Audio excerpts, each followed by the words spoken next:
はい、どうも皆さん、おはようございます。じゃない、こんにちは。ヤニカスオタクのまこさんです。はい、皆さん今日もお元気でお過ごしでしょうか。はい、このチャンネルでね、こうやって顔出しして喋るだけっていうのは久しぶりですね。ごきげんようです。はい、今日話していくことはですね、喫煙所を探す方法についてですね。はい、喫煙所、皆さん簡単に探せますか？喫煙者の方ならわかると思うんですけれども、探すのって難しいですよね。どうして難しいか。それはね、やっぱり最近喫煙所が全国的に減少傾向にあるんですね、数が。それはなぜかっていうと理由はいくつかあるんですけど、コロナ禍で、だいぶね、数を減らしたっていうのがあります。やっぱりね、密集、密接、というね、3密になっちゃうね。もう小池都知事が言っていた3密になるからということで、喫煙所はね、どんどん数を減らしました。そしてですね、やはり2020年の改正健康増進法、それからね、数が減っていきました。そして喫煙者がね、減ったというのもありますね。タバコは高くなってるけど喫煙者は減っていくっていうね、多分収入としてはそんなに変わらないと思うんですけど、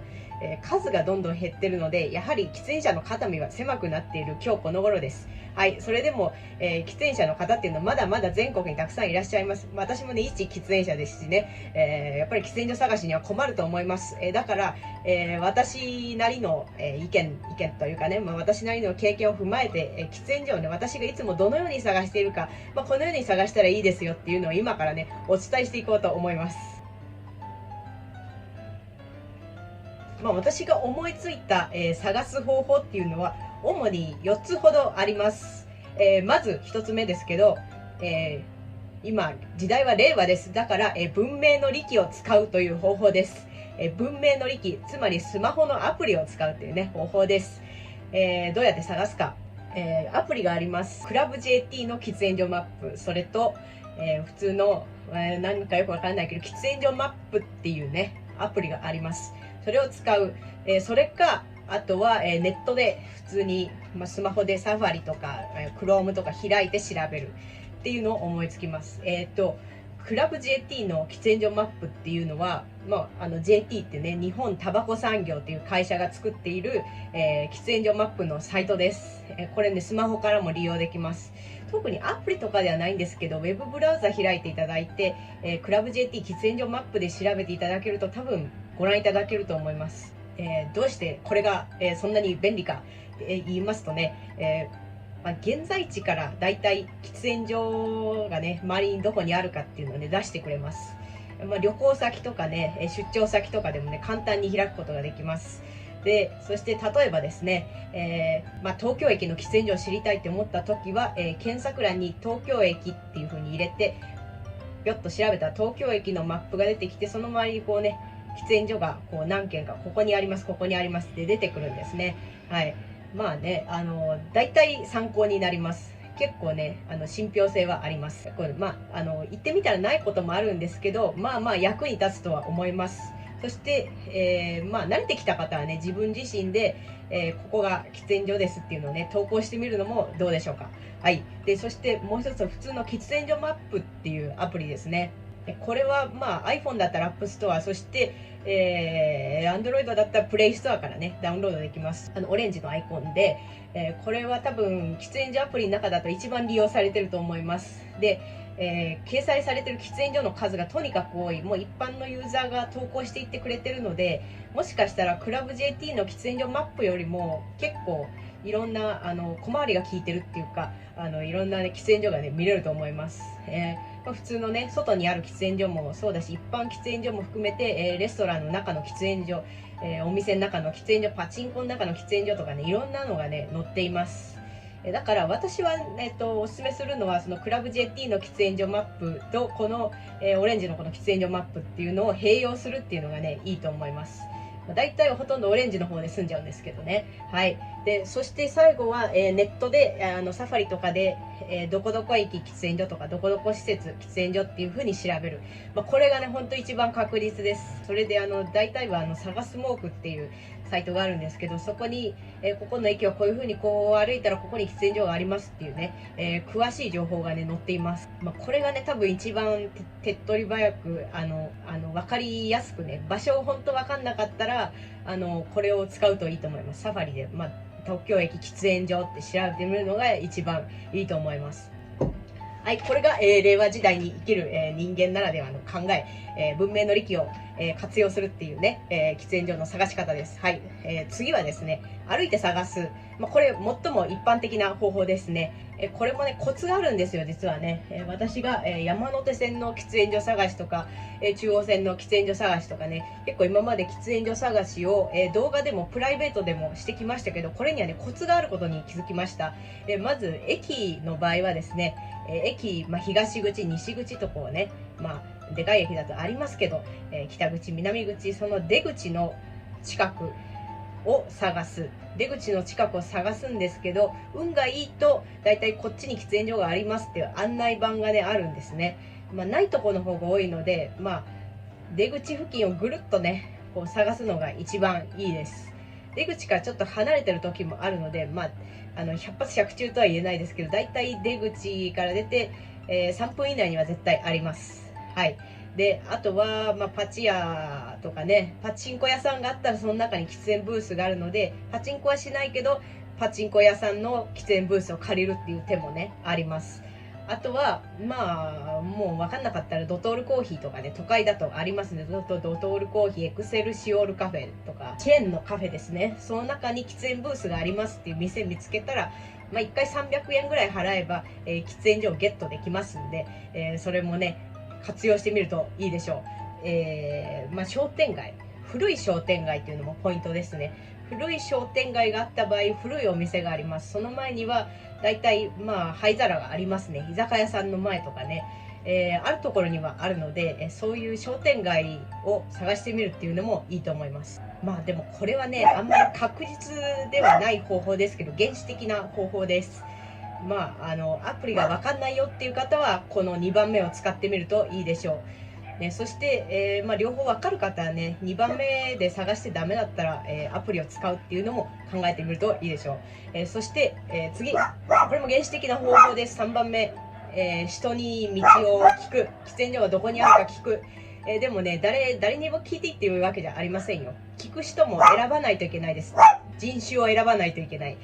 外国人とかに聞いても分かんないからね。犬に聞いても分からない。だから、まず駅の近くだったとしたらっていう、うちの犬がうるさいな。うるさいな。外の犬がめっちゃ鳴いてんすよね。もう犬はやっぱり犬に反応しちゃうからね。ワンコロ大合戦になってます。はい。で、3つ目ですけど、はい。気を取り直して人に聞くです。まず、駅の場合は、駅員さん、これに聞くのが確実です。駅の係員、もうこれに聞くのが一番いいです。外国の方もよく駅の係員に尋ねてます。それはもう私が駅員のバイトをしてた時もそうですけど、聞く人いっぱいいます。だからもう気軽に聞いていいです。駅員さんもよく聞かれるから、やっぱり知ってます、ある程度ね。駅員さんの中にも喫煙者の方いらっしゃると思うんで、本当もう迷ってる時間がもったいないんで、駅員さんに聞いちゃうのがいいです。あとは交番とか近くにあれば、交番の人に聞く。ちょっとハードル高いですけど、昔の人はよくこれしてたと思います。警察官のポリースメンの格好をしてる人に「喫煙所どこですか?」っていうの怖いなっていう人いると思いますが、そんな交番の人怖くないから、怖くない聞いたら教えてくれます。さすがにね、地域の交番の方っていうのはいろんな、喫煙所のみならずいろんな地理を分かっていると思うので、聞いてください。道を尋ねるっていうのはね、交番の方にしていいことなので、喫煙所も聞きましょう。あとは、観光地だったら、大体観光案内所っていうのがありますね。そこの方に聞く。今から行きたい場所、どこそこなんですけど、そこに喫煙所はありますか、もしくはここに、近くに喫煙所ありますかって聞いたら絶対に教えてくれます。でそして、お店とか施設、テーマパーク、そういうところでは、そこに中にいるスタッフさん、お店のスタッフさん、お店のスタッフさんはまあ分かりやすいと思いますけど、テーマパーク、例えばね、ディズニーランドとかだったら、まあどっか歩いてるじゃないですか。スタッフさんいっぱい歩いてるじゃないですか、多分ね。私もこの前ディズニーランドの周りの喫煙所探しに行きましたけど、来ました、スタッフさん3人ぐらい来ました。それでね、結構優しく教えてくれたんで、喫煙所分かりました。教えてくれますよ、結構ね。それが手っ取り早いです。はい、というわけで、人に聞く、まあこれ結構一番確実だと思いますね。そんな怒る人いませんから大丈夫ですよ。まあコミュ障だから無理っていうのも分かりますけど、私もねコミュ障だったんですけど、もう聞いていくうちに慣れたっていうかね、もうそこはもう捨て身になろうって思って、聞いていってるうちにもうこれ慣れてきたので、皆さんもぜひ、場所によって先ほど言ったように、人を選んで聞いていきましょう。その辺道歩いてる人とかに聞くはあんまり聞かない方がいいです。機嫌悪くなるかもしれないので、先ほど言ったように駅員さん、交番の人、案内所の人、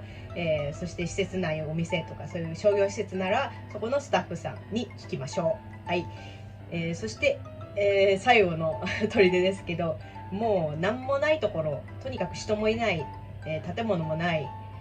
よくわからないところに来てしまった、ここはクソ田舎だ、田んぼしかない、空き地がめっちゃある、人いないっていう時は、もう何もないし人もいないんだから、携帯灰皿を持った上で、そこで周りの人に配慮の上で喫煙をしましょう。はい、この携帯灰皿をね、持っていくっていうのはおすすめです。で、旅行にしろ出張にしろね、ちょっとした外出にしろね、絶対喫煙者の方はね、1人、1枚携帯灰皿を持っていきましょう。1個か1枚とは言わないか、持っていきましょう。一家に1台なんとかじゃないですけど、1人1個携帯灰皿重要です。はい、そして、その携帯灰皿を使用する時も、周りに人がいないか、やはりね、煙に敏感な世の中ですから、本当に誰も周りにいないかを配慮の上、そこで喫煙しましょう。これがね、最後のポイントです。あんまり都会すぎると良くないよ。田舎だったら結構効く術かもしれないです。はい、というわけでね、4つほど紹介しましたけど、他にもあると思うんですけどね、だいたいこれが私が思いつく方法です。どの方法もですけど、やはりね、自分が頑張って探すっていうのが大事っていうのは基本ですね。やはり、喫煙者だからといって、不健康に過ごしてたら、歩けなくなって体力ないっていう人は歩いて探すっていうこともできないし、人に聞く体力もないじゃないですか。だからやはり基本的に元気に日々を過ごすっていうのが、基本だと思います。日々元気に過ごして元気がある上でこの1から4をね、実践するのがいいと思います。はい、もう何にしても元気が一番です。まとめですけど、まず1番、文面のリキ、喫煙所マップなどのアプリを使用する。2番、歩いて探す、自分で当てずっぽうで探す。ポイントは、駅なら出口の近く、パチンコ屋さんとかドトールコーヒーなどのチェーンのコーヒー屋さんを探す。そして商店の近くなどを見る。そして3番目、人に聞く。駅員さん、交番の人、案内所の人、そして、そこの施設のスタッフさんに聞く。4番目、クソ田舎で何もないところなら携帯灰皿を使用の上、そして周りの人に配慮して喫煙する。はい、こちら、以上ですね。はい、というわけで、皆さんもね、ぜひ、喫煙者の方、そして、これから喫煙者になろうかなっていう方もね、これから良いヤニカスライフをね、送っていただければと思います。そして、私はタバコ吸わないよっていう方もですね、今私が言った1から4を皆さんがね、実践していただけると、かなりね、より良い世の中になると勝手に思ってますのでね、一応参考にしていただいて、あなたのね、お友達とかに、喫煙者がいるかもしれないので、その際はね、この動画をね、ぜひね、見てねっていう風にね、言っていただけると嬉しいです。はい、というわけでここまでご視聴いただき誠にありがとうございました。よければですね、この動画の高評価ボタンを押していただき、そしてチャンネル登録をしていただければと思います。最後にね、いろいろとチャンネル登録ボタン出しておきますのでね。はい、というわけでまたお次の動画でお会いしましょう。